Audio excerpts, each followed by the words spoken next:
What up, guys? Matt here in the car again.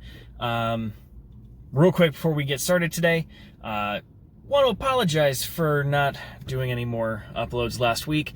I recorded basically 3 full videos, and about 5 minutes in, I realized I did the rookie mistake and I did not check my levels, and so I could not salvage anything. Half the time it was muted, half the time I had echoes, so I have shelved those videos and we will pick them up at another time. Anyway, what is the purpose of government? It is one of the age-old philosophical questions that has been posed since the earliest times of philosophy and logical thought. But Matt Christiansen thinks he knows the answer. Let's take a look. July 4th, 1776, the Declaration of Independence. Men are endowed by their Creator with certain unalienable rights, that among these are life, liberty, and the pursuit of happiness. And to secure these rights, governments are instituted among men, deriving their just powers from the consent of the governed. Now think about that poetic language in plain terms. What is it saying? It is saying that you have inherent rights, and government is established to secure those rights, to ensure that you are free to pursue prosperity for yourself. Well, Matt, I'm sorry to tell you, but the Declaration of Independence isn't the law.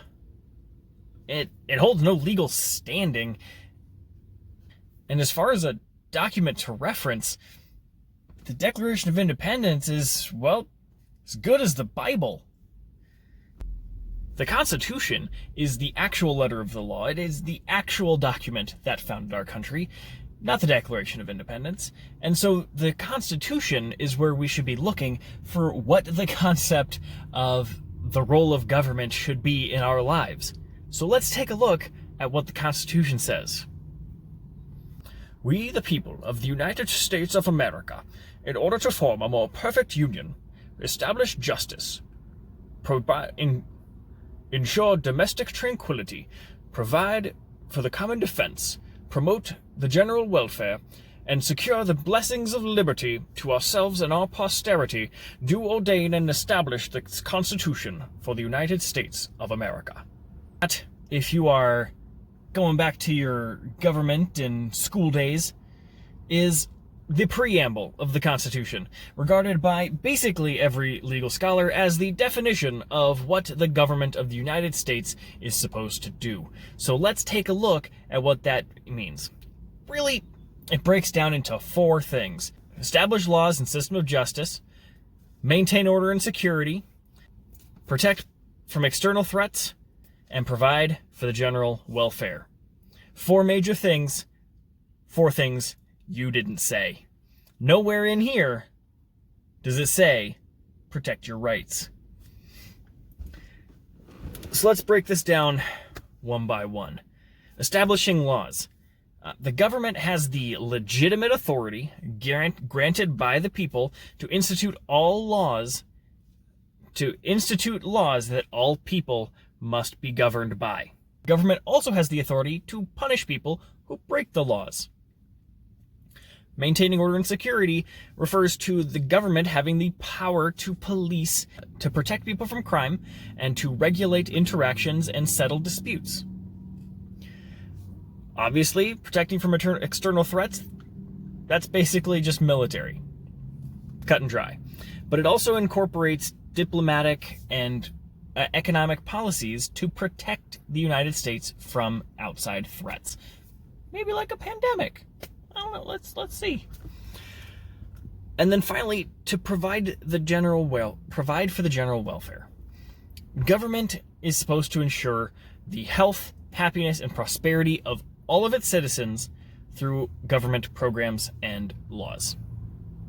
Cut and dry. So, as you can see, nowhere in the purpose of government does it list anywhere about protecting your rights to do anything.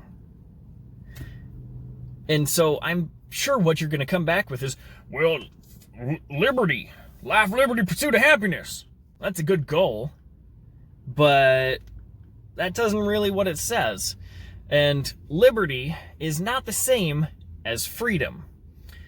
Liberty and freedom are often used interchangeably, but freedom primarily, if not exclusively, means the ability to do what you want as long as you have the ability to do it. The word liberty means the absence of arbitrary restraints, taking into account the rights of all involved. And therefore, the exercise of liberty is subject to the constraints and abilities of other people. Liberty is freedom with constraints. Not arbitrary constraints, but constraints. Laws are not arbitrary, usually. Laws usually are not arbitrary. They are put in place for a specific reason. What you have an issue with is freedom. You want freedom. Liberty entails the responsible use of your freedom under the rule of law without depriving anyone else of their freedoms. Freedom is more broad in that it represents a lack of restraint or the unrestricted ability to fulfill your desires. That is not something that I think anyone should be promoting. My benefit at the expense of everyone else is not it's not liberty, it's freedom. It is action without consequence. It is power without responsibility. That is not an acceptable way to govern, nor to expect to live. And I'm sure you love to quote the old founders of the Constitution. To take a quote from James Wilson, who was a member of the Constitutional Convention. Federal liberty, then, is the ability to enter into a covenant or compact through which each party surrenders certain of its natural liberties in order to gain more from the new partnership created, to whose rules the parties are then obliged to follow. What that means is by living in this country, by living in this place, we have all formed a social contract in which, in a social contract, if those of you who don't know, it is basically a understood, unspoken contract. And you even said, Matt, you find these natural, inalienable rights of life, liberty, and the pursuit of happiness. This is a concept that a lot of founders agreed with, that referred to the natural freedoms, natural liberties, natural rights. And basically what that means is the purest Darwinianism of whoever can take the most, whoever can own the most, whoever has the power can do whatever they want. That is, and has never been, part of our country. Nowhere in our Constitution does it say you can take whatever you can because you're allowed to. That's your natural state. Most of the founding fathers lobbied and pushed for limiting or pulling away, evolving past our natural state. Because in a natural state, the strong dominate the weak. And so they form social compacts, social contracts, in which you are giving up your freedom to do whatever you want in return for the government and basically giving it to the state to limit what other people are allowed to do to you in return. What Matt Christiansen and the general right wing have is a fetish for freedom.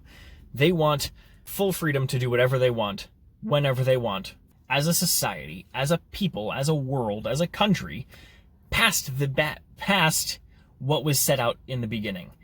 Which is why the Constitution was given as a living document. It was able to be changed and amended because the founders realized something, that technology changes. They were living in the middle of one of the biggest intellectual revolutions in history up to that point.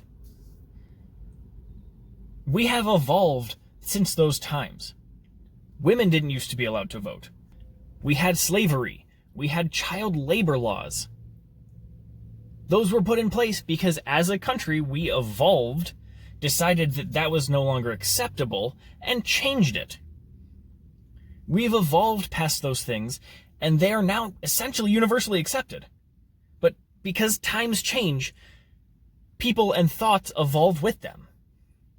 I'm sure that there would be a group that probably, the Venn diagram of people who protested child labor laws and people who are protesting gun laws or universal health care, that Venn diagram would probably be a circle. I'm sure that if these people were back in the early 1900s, they would be crusading for children's right to work. Let them do their jobs. But no, people gave up their freedoms.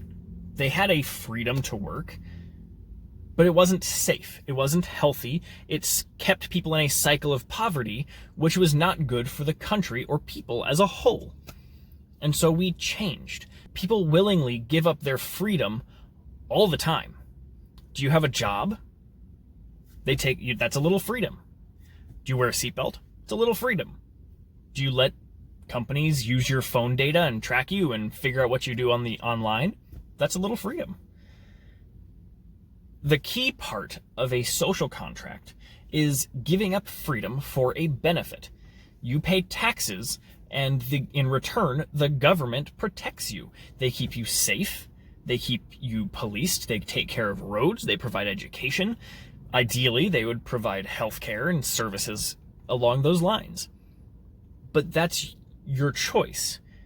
You choose to live in this country and pay taxes so that you get the benefits of living here. So I guess the moral of that story is, if you don't like it, leave. Because this is America. We change, we evolve, we grow. If you want to go live in the 1800s, go ahead.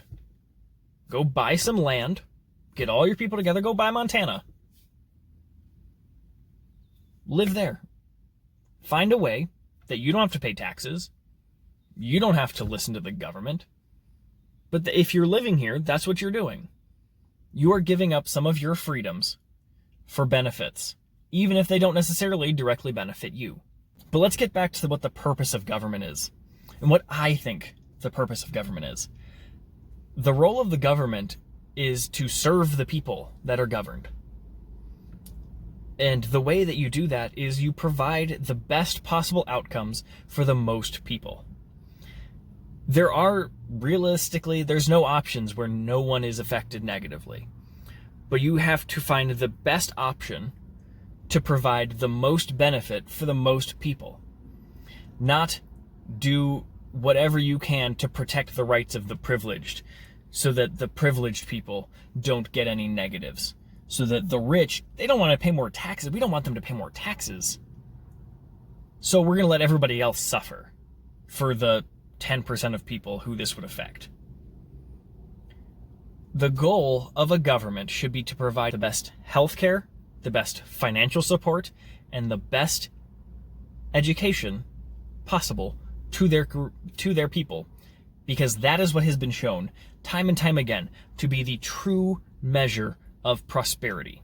Because when people are healthy, when they're happy, when they're educated, they are happy. They produce more. They make more money. They do more invention. That's what we should be pushing for, not pulling back to no taxes and guns everywhere for your freedoms. When you look at what Matt's talking about with these barbers, specifically the one in Michigan, the man is a 78-year-old barber who was asked, well, if you keep your shop open, are you willing to take personal responsibility for anyone who gets sick? And this is apparently just absolutely ridiculous. How could he be taking personal responsibility? No, you need to expect personal responsibility for you. Don't worry about his personal responsibility. You don't go. And that is indicative of the problem. He feels like he has to work, or he wants to work. Fine. But if somebody goes to him, gets the virus, because we're talking about getting viruses, goes to him, gets the virus, and dies, that person's family should be able to sue him. whether or not he has protections in place. That's what personal responsibility means. Responsibility means you are liable for any negative things that happen because of you. But no, you don't want him to be personally responsible because everyone else should be responsible. It's not his job to be responsible and take responsibility for his choices. That's other people's jobs. He's a business owner. He's a white business owner. Other people can take responsibility for themselves. And so at the end of the day, the difference between me and Matt Christiansen, the difference of the Matts, if you will, is that I believe that the government, in promoting the general welfare of the country during a pandemic, which has already killed over 100,000 people, infected over 100,000 people in my home state of Illinois, I think the government should be allowed to say, no, you should definitely close. Which goes into another one of his videos where he complains that we pay people for unemployment. That's kind of the point, dude. Promoting the general welfare in a pandemic means making sure as few people get as possible get sick. We take care of the people who do get sick, and we take care of people after they get sick and help the economy recover. Now, paying people for unemployment and paying people extra for unemployment, which is what he apparently has an issue with, is an interesting thing. It's a defining line, because I think it's a brilliant idea. I just don't understand why. If you want as few people working as possible, what is a better incentive than paying them more money to stay home? Matt Christiansen, you apparently want people to be able to pursue their prosperity, regardless of anything else, but you want them to pursue their prosperity. That seems like a great idea. I'm going to pursue my prosperity. I'm going to take unemployment for the next few months. I'm going to take employment for the next few months, get $600 extra per check. That's $1,200 a month. Stay at home, keep myself safe, and at the end of the day, I'm making more money. That's a win-win-win. But Matt Christiansen, you think that that is just preposterous? That why would we pay people more to stay home? That's why. It's general welfare. It is caring for the welfare of the people. Not just protecting their rights. But you know what isn't all right? Is the people out there who are forced to work while sick, getting other people sick because they can't afford to not. That is infringing on other people's rights. That is infringing on the liberty of other people to, not get sick and die. I feel like that right comes way before your right to go out and get a haircut. So at the end of the day, the government, in the name of welfare for the people, for the good of the people, not one person, all people, because some people will be negatively affected, but for the welfare of the country, all people, we should close down for as long as it takes. I mean, Illinois is opening up, I think, on Monday. But we have also shut down for the last 2.5 months. But Matt Christiansen, a barber is not essential. People can cut their own hair. That's the definition of essential. Is something that requires people to be there and execute in order to work. A barber is not essential, whether he wants to or not, whether he thinks that it's a good idea or not. And he could go on unemployment, but he doesn't want to, which is his choice. But he does not then get to decide whether or not he's allowed to open. If he doesn't want to go on unemployment and get extra money to stay home and help him through this time, that's fine. But he also shouldn't ruin it for everybody else. That's personal responsibility. Alrighty, guys, thank you for watching all the way to the end. Please like and subscribe, hit the button down below, share the video with a friend if you can. If you thought anything was valuable. And if you're interested in watching Matt Christiansen's videos, I will link them down in the description as well. With that, I'll see you guys next time we come to truth.